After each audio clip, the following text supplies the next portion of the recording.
This is, would you turn the mic on, sir, for the good chairman, Kevin Blackwell? Good morning, sir. How are you? Good morning, Paul. How are you doing? Welcome into the studio, our first time, and it is good to have. We were talking about wine earlier. There's a lot of bills in the legislature about wine. I don't know what's going to happen with that because we talk about it every year. But wine prices are expected to drop to a 5-year low. That's good news for us consumers. That certainly is.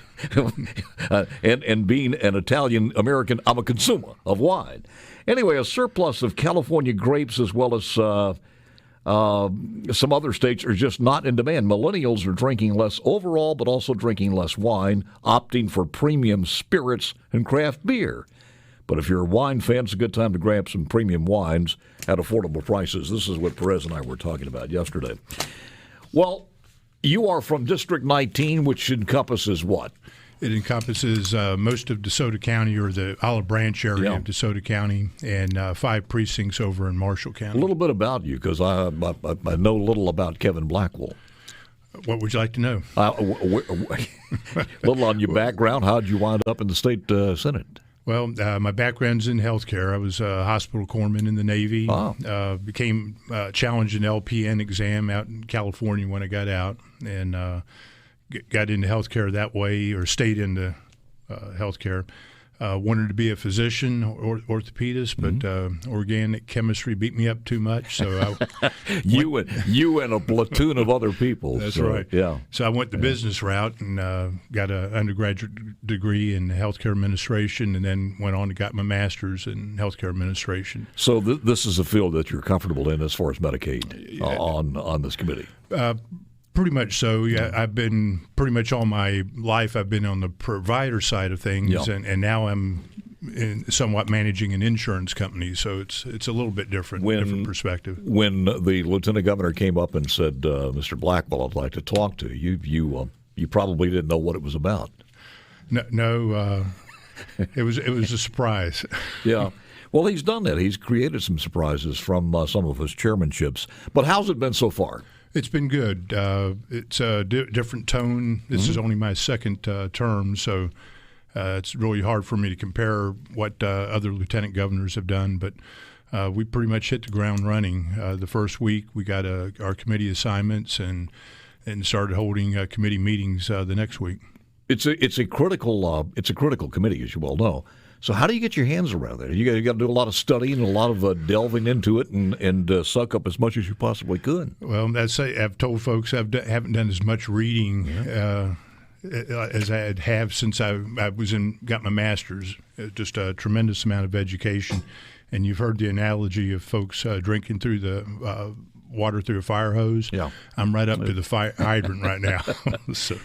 What has the lieutenant governor said as far as giving you any directives or any advice or where he would like to see this go? I think he's pretty much leaving that up to the chairman to decide. We've had some meetings, and preliminary what I've been doing is having more educational seminars. We've had Drew Snyder with the Medicaid come in. We've had community health centers come in. The hospitals, the 3 managed care companies, just trying to educate everybody before we go off and start making decisions. Who is the vice chairman? Chris Johnson. Chris Johnson. When you hear from all of these folks, of course, we had Tim on more from the Hospital Association not too long ago, and we have a problem with some of those hospitals. Some can be saved, some I'm not sure if they can, but if Medicaid is their only solution for survival, that might be a problem. And I don't think that's the route to go. To take a look at, we've actually, as far as Mississippi goes, we have an overabundance of rural hospitals, and all that goes back to Hilburton in the 60s. I think we need to take a look at some of these rural hospitals, and maybe they don't need to be a hospital, but we can transform them into something else. Minor emergency centers where folks can go and maybe be triaged before moving on to a tertiary facility. Taking a look at them being more of a community asset, helping folks with education on diabetes and weight control, things of that nature. Which we always talk about this. This would be the new model for a hospital in a small community. It certainly would be. But these facilities and these hospitals are key because they're a major employer in a lot of these communities. And this is another area where nurse practitioners could come into play. A lot of times they're the only provider in a community. But again, just taking a different look at how we should use that building to better serve the community. I know you want to do a good job, and we've got most of the committee people up there who are chairmen wanting to do a good job. But isn't it something that you almost have to do? I'm just thinking if I was in your position, you're from DeSoto County. Correct. The world of DeSoto County to some of the rural counties and their hospitals is a world apart. You almost have to go there and see what their problems are, do you not? Yeah, you do. And I imagine this summer we'll be doing some of those studies. Because if everything you do as far as your guidance and the thing that you're in charge of is done with the mindset of Jackson or DeSoto County or Madison County or the Jackson metro area, it would not relate to what goes on in some of the rural hospitals. That's correct. And I've often tell my folks back home when you come down here and you come from a place like DeSoto or the coast, and it's a whole different perspective when you're dealing with your colleagues who come from these rural areas. Issues that have no effect on some of us larger areas significantly impact the rural area. And so I've appreciated getting to understand that because difference. even that travel time, if we talk about 30 minutes, you're within 30 minutes or 45 minutes to most cases, but that is something that they have to figure in. That's correct. It's not the hospital that's on the other side of town. Right. So, but you just can't have a hospital every 30 miles. Well, it's the same thing with a mall or a movie theater. We talk car dealership. The small towns don't have them anymore like they used to have them many, many years ago. I do want to ask you this as far as the entire question out there of Medicaid expansion, your thoughts? We're going to be studying it. I have no intention of taking up any expansion bills this session. Next year, we'll get into the technical bill for Medicaid, and if we do anything, that'll be the time to take a look at. Are there any bills out there that would expand Medicaid? There are many, but they will not clear your committee. Most likely not. All right. I guess we could end that subject right now. We got more to talk about with Chairman Kevin Blackwell. Coming up in a moment or two, District 19. Then Eddie Winter steps in, 8:37. Lots of stuff going on, other sound bites. It's all happening on a Wednesday, February 19th.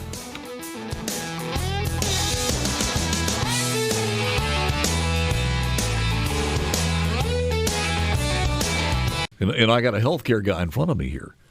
Did you realize some researchers have found that being addicted to your smartphone, and you are addicted. You're addicted. I'm addicted. Everybody's addicted to their smartphone. You don't believe so? Try to pick it up and leave. If you leave, here's how you will know what addiction is. How far from the house will you go before you turn around to get your phone? I would say the corner. I've been at the corner here where the Exxon is. I've turned around at that corner, driven back home, got the phone. Now, I'm within less than a block of the office. Mm-hmm. Turned around, drove back, got it, came back. So that would be, what, 2 miles? 2 or 3 miles, yeah. Okay. To Senator Blackwell, how far would you turn around? I've gone as far as a mile. To turn around. I think me too, about a mile and a half. But that's because we realized it then, which also shows you're addicted because you couldn't go that far without thinking about it. Researchers found that being addicted to your smartphone actually does change the size and shape of your brain, similar to the way that brains of drug addicts changes the shape and size of their brains. Smartphones. And we can do nothing about that, so we'll march on from that one. The chairman of Medicaid in the House from the Senate. We had an esteemed group of people on yesterday, and we were talking about the ophthalmologist. We were talking about expanding the scope of practices extending the scope of practices from ophthalmologist or optometrist to ophthalmologist. We also had this nurse practitioner. Now, as chair of that committee, I think this is an important committee for you. And I think there are 3 bills up there. Let's take the nurse practitioners, first of all. And I think you told me the nurse practitioners bill was SB 2628. Yes, Your thoughts as chairman of Medicaid on that? Well, those bills are going to go to public health, so Senator Bryan will take those bills up. Bryan. Yes, sir. But the bill to allow nurse practitioners to practice without the collaboration agreement that they currently have with physicians. Right now, the nurse practitioners have to have a physician oversee their practice, so they're kind of limited in a number of ways to a lot of cases, the network that the physician's in. Can only practice when the physician's actually in town. So if the physician leaves on vacation, in a lot of cases, the nurse practitioner has to close their office.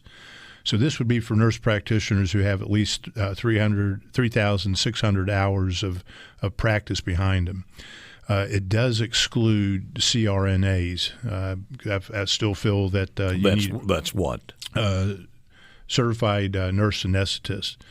I just think in the OR you need to have the physician supervision. It's relatively easy to put someone to sleep, but waking them up is key. First of all, does this mean that the nurse practitioner would be untethered at all to a doctor, no responsibility at all? No direct responsibility. They're still going to collaborate or consult with physicians.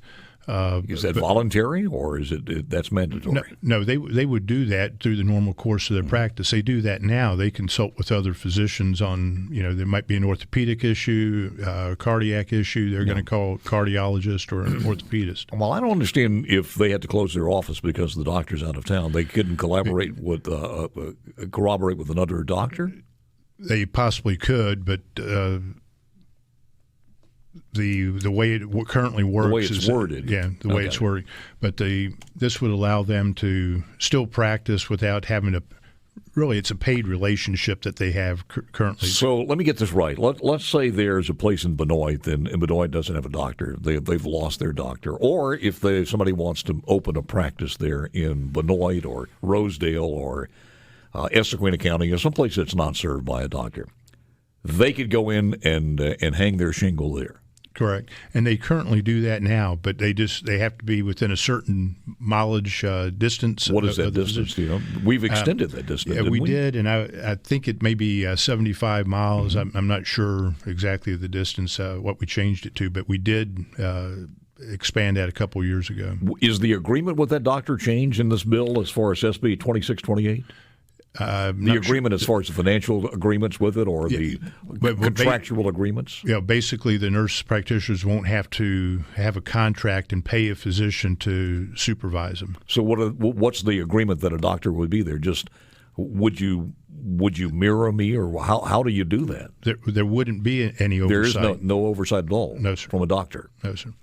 But they still have that scope of practice that they can do. Right, and they'll be it'll be monitored by the Nurses Association. Mm-hmm. They're not going to let them exceed their scope of practice. They're still going to be doing the same things today, or if the bill passes, that what they're doing today, other than having to have a physician come in and review their charts, and for them to then have to compensate the physician. Would it be a requirement in SB 2628 for a certain amount of malpractice insurance? I don't think there's any change in the malpractice. Do they have it now? I'm sure they do, yes, sir. Let's talk about the ophthalmology bill. Were you a co-sponsor on that one? I am. So that's SB, I think you said 2070. Yes, sir. We had the folks in yesterday, the ophthalmologists, who were a little worried about that. Be your thoughts. And apparently that's one that's got a good chance coming out of your committee. Well, actually, it's not in your committee. It's in public health. It's public health. But I've been to a lot of our optometrists get trained at the Southern School of Optometry up in Memphis area, and I've been to the school. I've seen the programs and what they're exposed to, and they want to do. So let's say they leave Memphis, they can practice in Tennessee, Kentucky, Arkansas, Mississippi. In Alabama, and do those procedures that they were trained to do in the school. They come to Mississippi and they can't do it. We have in 40 of our counties here in Mississippi, optometrists are the only eye care specialist in those counties. So all this is doing is allowing them to do what they've been trained to do. It's not expanding or exceeding their scope of practice. Is that spelled out exactly, the procedures? The procedures in the bill are that are listed are those that they cannot do. Oh, is that right? So they tell them what they cannot do. They don't spell out what they can do. Correct. Is that the way to go on that? That's the way the bill was drafted, and I'm not the author of the bill, but I certainly support the initiative. The difference in training there is, I think we said yesterday, from 3,000 hours, a little over under 3,000 hours compared to 17,000 hours. Right. Are you comfortable with that? I am. I'm comfortable with the provisions or the scope that they can operate within and what they've been trained to do. If that's the case, then if the governor signs it, if it passes the House and the governor signs it, it would be effective July 1st of next year? Yes, sir. The physical therapy is SB 2492. Right. Talk to me about that one. That bill would allow you to go see a physical therapist without having to go to a physician first to be seen.